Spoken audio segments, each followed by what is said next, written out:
সবুজে সাজাই বাংলাদেশ এই প্রতিপাদ্য বিষয়ে কিন্তু মানুষের হৃদয় ছুঁয়েছে। বাংলাদেশকে সবুজায়নে একটা বিশাল উদ্যোগ নিয়েছে বাংলাদেশ সরকার।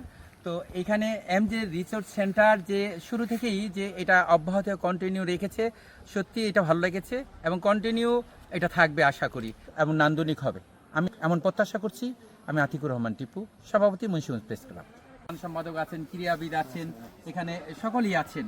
সত্যিকারতে এখানে 8 থেকে 10টা সংগঠনের লোক আছে এবং এটা জানাচ্ছি সত্যি ভালো লাগছে। আমরা চাই সবুজের সমারোহ এবং পুরো বাংলাদেশটা যেন আরও বেশি বিস্তৃত হয়ে যাক, গ্রিন হাউস এফেক্ট থেকে বেঁচে যায়।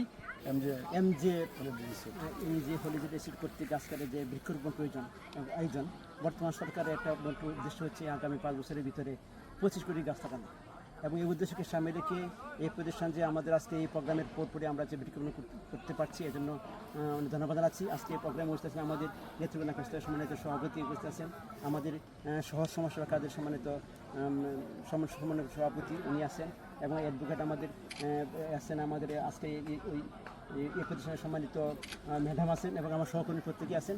আমরা এখানে যেখানে আছি এবং আমাদের এখানে সম্মানিত প্রত্যেক সদস্যরা এখানে আসতে পারি, এবং আমাদের যে কীভাবে বললেন যে পরিবেশ সংরক্ষণ এবং গ্রিন হাউস ইফেক্ট থেকে বাঁচা এবং আমাদের একটা সোনালী বাংলাদেশ তৈরি করার জন্য আমরা সবাই সচেষ্ট থাকবো। এই প্রত্যাশা থেকে সবাইকে জানাই আজকে বৃক্ষরোপণ কার্যক্রমের আমরা সবাইকে ধন্যবাদ জানিয়ে আমি এখানে শেষ করছি।